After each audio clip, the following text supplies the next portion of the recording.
नमस्कार दोस्तों, मैं राजन मोहन मोंटी आप सबका आपके खुद के चैनल हरियाणा हेडलाइंस में स्वागत करता हूं। मैं आज एक ऐसी राजनीतिक शख्स हरियाणा की क्या पूरे देश की ही राजनीतिक शख्सियत के बारे में बात करना चाहता था आप लोगों से, जिनका शायद हम सब भूलते जा रहे हैं धीरे धीरे। हाँ जी, अगर आप लोग सही सोच रहे हो तो मैं स्वर्गीय जननायक ताऊ देवीलाल जी की बात करना चाहता था। हर कोई जानता उनको कि अपने कार्यकर्ता पे अंधा विश्वास करना है, अपने कार्यकर्ता से के ऊपर प्यार लुटाना उनका काम था। ना छोटा देखते थे, ना बड़ा देखते थे, ना कोई जाति देखी उन्होंने। हर दिल पसंद, हर दिल अजीज़। सिर्फ हरियाणा ही नहीं, हिंदुस्तान का हिंदी भाषी जितना इलाका था, जितने स्टेट्स थे, उन सब में दिल अजीज़, हर दिल प्यारे ताऊ देवीलाल ही जी थे। ताऊ देवीलाल ही जी थे जिन्होंने सबसे पहले अपने यहाँ बुढ़ापा पेंशन चालू करी। 100 रुपये बूढ़े यानी कि बुजुर्ग को घर में, और 100 रुपये लेडीज़ को दी, जिससे कि भाई घर पे अगर बेटी आती है, देवता आता है कि भाई नाना कि मैं चीज़ दुआ दे वगैरह, ऐसी चीज़ें का वो खर्चा कर सकें। वही हैं जिन्होंने एक ख़ास वर्ग के बच्चे जो स्कूल नहीं जाते थे उनके लिए एक स्कीम लाए, उनके लिए एक योजना लाए, स्कूल जाओ रुपया पाओ। यानी कि आज आप स्कूल जा रहे हो तो आज आप स्कूल गए, 1 रुपया उसको मिलता था उस टाइम में। तब यूँ देखते थे लोग कि ये कर क्या रहे देवीलाल जी, भाई ताऊ देवीलाल जी कर क्या रहे हैं कर। लेकिन जब उन्होंने इंटरनली स्टडी किया तब पता चला कि ये तो बहुत दिमाग वाली चीज़ कर रहे हैं। फिर उनका एक नज़रिया, जो काम करने वाले मजदूर, चाहे वो खेत में काम कर रहा है, चाहे वो कुछ और काम कर रहा है, बड़ा अलग था। एक बड़ी अच्छी बात है कि भाई एक शख्स हमारे अभी भी राजनीति में है जिन्होंने पंचायत के, गांव की पंचायत के मेंबर का चुनाव नहीं लड़ा, उनको देश की सबसे बड़ी पंचायत यानी कि लोकसभा का चुनाव लड़वाया, लोकसभा में पहुंचाया और मंत्री बनाया। खेत में काम करने वाले मजदूर को टिकट दे के बोले रे तू जीत जाएगा, उनको टिकट दिया खेत में काम करने वाले मजदूर को, और विधायक बनाकर हरियाणा विधानसभा में पहुंचाया। ये उनकी सोच थी कि हर एक उठे। और आज एक आदमी अगर आपके परिवार में कोई बन जाता है एमएलए, एमपी, तो 10 तो गाड़ियों पे स्टिकर लग जाएंगे, 10 तो गाड़ियों पे हुटर लगने चल के शुरू हो जाएंगे लोग, फलाने का आदमी हूँ मैं, ढिमकाने का आदमी हूँ। तो मेरे दोस्त हैं जौनपुर वगैरह साइड, तो मैंने उनसे पूछा वैसे ही कि उस टाइम पे क्या था, तो बोले जब 6.5 फुट के ताऊ देवीलाल जी, स्वर्गीय जननायक ताऊ देवीलाल जी चलते थे तो हुजूम चलता था हमारे यहाँ उनको देखने के लिए। उन्होंने एक नारा दिया, राजा नहीं फकीर है, देश की तकदीर है, स्वर्गीय विश्वनाथ प्रताप सिंह जी के लिए। ताऊ देवीलाल जी जैसा मैन ऑफ वर्ड्स या फिर वचन के पक्के कोई शायद ही रहे हों, क्योंकि जब उन्होंने अपना ताज उतार के स्वर्गीय विश्वनाथ प्रताप सिंह जी के सर पे रखा तो सब ने कहा कि ये क्या कर रहे हो। बोले नहीं यार, मैंने इसको कहा था कि तू ही बन जाइयो, तेरे को ही बनाऊंगा प्रधानमंत्री। तो ये थे वो आदमी। वो एक ऐसे आदमी थे, जब उन्होंने देखा 10 बाय 10 के कमरे में एक आदमी रह रहे हैं, उसको 10 बाय 10 के कमरे में रहने वाले उस आदमी को उस प्रदेश की मुख्यमंत्री पद की कुर्सी पे विराजमान करवाया। और उस समय एक बड़ी प्रचलित हुई थी बात, बहुत चलती थी बात लोगों के अंदर कि भाई इसके पास तो ढंग के कपड़े पहनने के नहीं है, भाई कपड़े ही कौन पहन खातर यहाँ पे क्या है ये। तो तब ताऊ देवीलाल जी ने कहा था, जननायक, स्वर्गीय जननायक ताऊ देवीलाल जी ने कहा था कि कपड़े क्या सब कुछ होगा। उस शख्स को उन्होंने देश का कपड़ा मंत्री बनाया।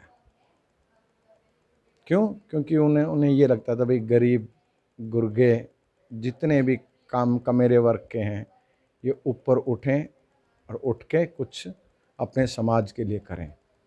अब मुझे ये नहीं पता कि उन्होंने अपने समाज के लिए किया है नहीं किया है कि सिर्फ अपने परिवार के लिए किया है।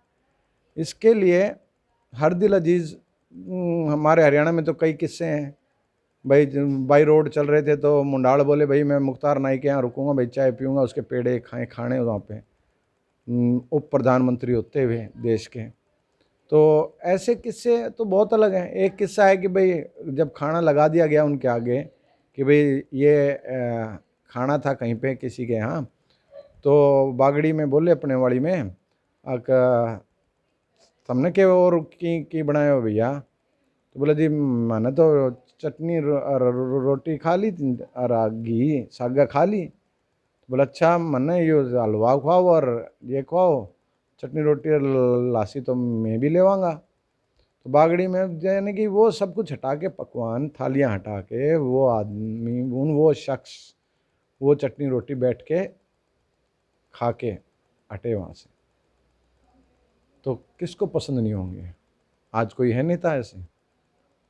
हाँ नकल कर रहे हो कुछ और करो 100 बातें हैं, लेकिन ऐसे नहीं थे। हर कार्यकर्ता पे अंधा विश्वास करते थे। इसलिए कार्यकर्ता की अगर कार्यकर्ता के जेब में 20 रुपये हैं तो 15 रुपये वो स्वर्गीय ताऊ देवीलाल जी की पार्टी के लिए खर्च करता था। 15 रुपये, 5 रुपये अपने रखता था, 15 रुपये वो अपने जेब से खर्च करता था।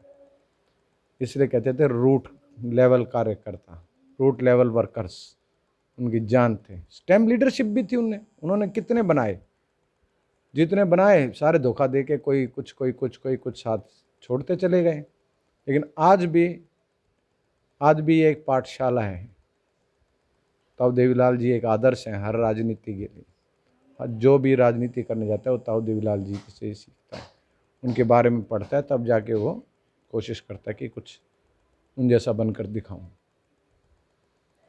अब जितने भी इन लोगों के दोस्त,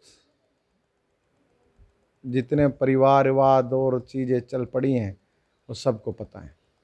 लेकिन हाँ, the legend who was born in Haryana,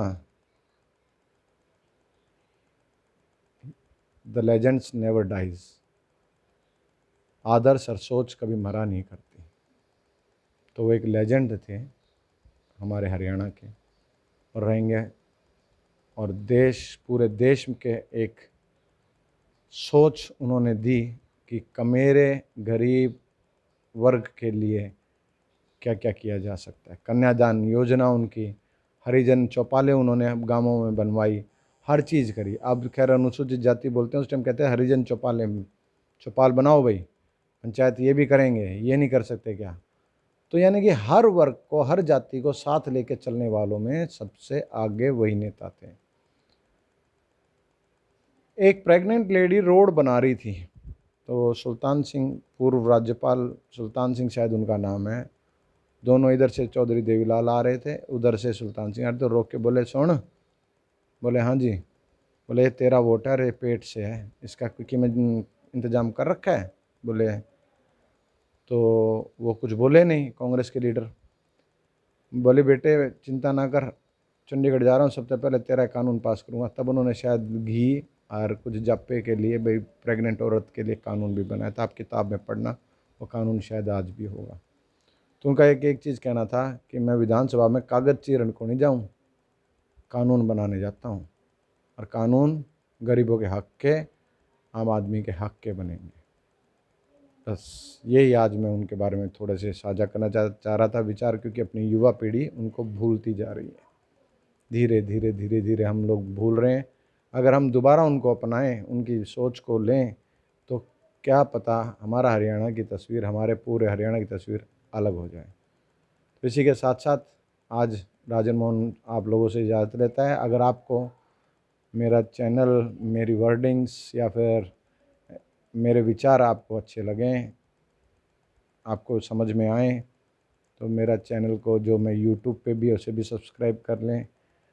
Haryana headlines के नाम से एक फेसबुक पे भी है पेज मेरा, उसको आप कर सकते हैं। और मेरे खुद के नाम से, राजन मोहन के नाम से, भी फेसबुक पे हूँ मैं, उसे भी आप वहाँ पे भी मेरे चीज़ें देख सकते हैं। और ज़्यादा से ज़्यादा शेयर करें जिससे कि हरियाणा के बच्चों को पता चलता रहे। कल या परसों का विषय ये होगा कि मैं क्या कोर्स हम लोग, क्या हरियाणा सरकार कर सकती है कोर्स नए ऐड, जिससे कि नौकरियां जल्दी से जल्दी लगें, क्योंकि अब हम आगे बढ़ने वाले हैं। हरियाणा ही नहीं, पूरा हिंदुस्तान आगे बढ़ने वाला है। आप लोगों का बहुत बहुत धन्यवाद। आप लोगों ने मेरे को समय दिया, इतना धन्यवाद।